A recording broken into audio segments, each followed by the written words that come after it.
जोंहा Bodoland martyrs gold काप जोलुर बादायलायनाया दिनैनिफ्राय जागायजेनबाय जोंनि क'क्राझारनि केडिएसए फिल्डआवहाय गुबुन गुबुन बोसोरनि बादि देग्लायबो जोङो बे खेलखौ सामलायनो दिनैनिफ्राय जागायजेनबाय। उद्देश्यआ जाहैबाय जोंनि बड'लेण्ड मुभमेन्टआव जाय बिथांमोना गावनि आगामा जिउखौहाय मोननो थाङै आगामा जिउखौ बावसोमनानै गालांदों। दा बिथांमोना सोरगोआव थांबाय। दा जों बिथांमोननि जिउखौ माबोरैहायबा जोङो गोजोरै लाखिनो हायो। गाहाय उद्देश्यआ बे आरो बिथांमोननि थांखिया दाबो जाफुंजोबाखै। जाफुंनांगौ दङ, सानसेबाबो हयथ' जाफुंगोन जोंहा आसा दङ आरोखि।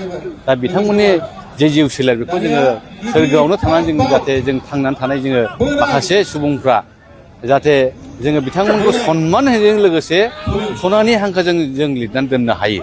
मेन उद्देश्यआ बे। जाय हारिया माने जोहोलावफोरखौ सनमान होनो रोङा बे हारिया बुहुमनिफ्राय जोबस्रांलाङो, जों बेखौ बुजियो बर' हारिया। दिनै ओंखायनो बे असिलाखौ लानानै बे फुटबल बादायलायनायखौ जों होबाय थायो। जों जे दा नोंथांमोना नुबाय केमेरायावबो नोंथांमोना स्नेप खालामनानै लाबाय, जों खमलायनानै मोनसे एगजिबिसन होदों आरोखि। आङो नोंथांमोनखौ खावलायगोन नोंथांमोना बे गेमखौहाय जाहाथे अननानै एसे हाइलाइट खालामना होयो जाहाथे गभर्नमेन्टनि नोजोराव गोग्लैयो। बिटिसिआथ' मिथिखागौ आरो बिटिसिजोंल' जाया जिनिसा, बे इन्डिजिनियास गेमाव दंबाय थायो। वर्ल्ड लेभेलसिम सहैबाय। जे 2007आव बे खेलाखौहाय जागायजेनदोंमोन। बेखौहाय सानायख' ब्रह्म सारा बेखौहाय बे खेलाखौहाय बानायजेनदोंमोन आरो बिथाङा चाइनायावबो 2012आव बियो बाहागो लादोंमोन। मोनसे कनफारेन्स जादोंमोन बे इन्डिजिनियास गेमनिनो। बेखौ बाहागो लाखांनानै मिटिङा जोबखांनानै जेब्ला बिथाङा हटेलाव फैफिनो, हटेलावनो बिथाङा स्ट्रक जानानै थैबोदों आरोखि। गोथैखौसो जों मोनबोदों 2012आव। बिटिसि गभर्नमेन्टआ गोबां हेफाजाब होनानै बेखौहाय फ्लाइटजों लाबोनानै न'सिमहाय मोजाङै मोजां बिथांनि गोथैसेखौ लाबोनानै मोजाङै सारदु खालामनानै होनो हादों।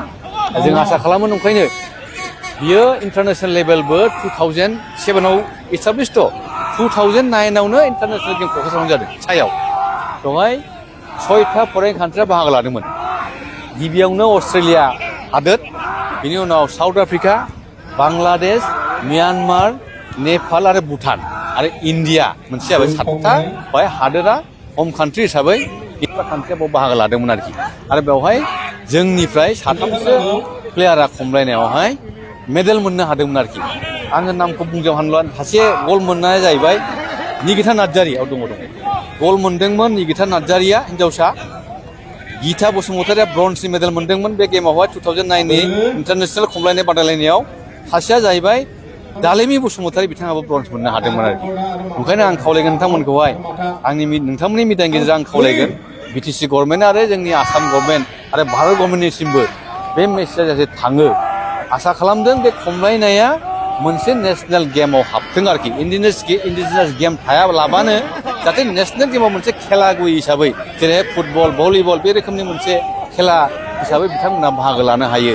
बेखौहाय जोङो गभर्नमेन्टखौ आङो खुंफुं आफाद बड'लेण्ड मार्टियार्स गल्ड कापनिफ्राय आं खावलायनाय थाबाय।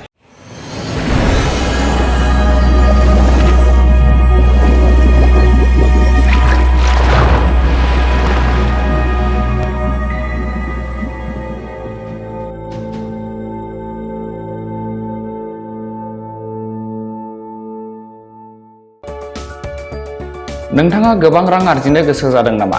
जुदि गोसो जादों अब्ला नोंथांनि थाखाय मोजां खौरां। New India technologies master franchise all Assam ATM service Hitachi ATM and Tata Indicash ATM फसंनानै नोंथाङाबो गोबां रां बुथुमनो हागोन। लाइमोनफोरनिफ्राय जागायनानै बैसो जानाय गासिबो बैसोनि सुबुंफोरानो बे फालांगिजों गोरलैयैनो रां आरजिनो हागोन। नोंथांनि गामियावबो बे एटिएम मेसिनखौ फसंनानै नोंथाङाबो मुलाम्फा मोननो हागोन। बांसिनै मिन्थिनो थाखाय 7002005072 एबा 9401230135 जानबुं अनजिमायाव दिनैनो सुलाद ला।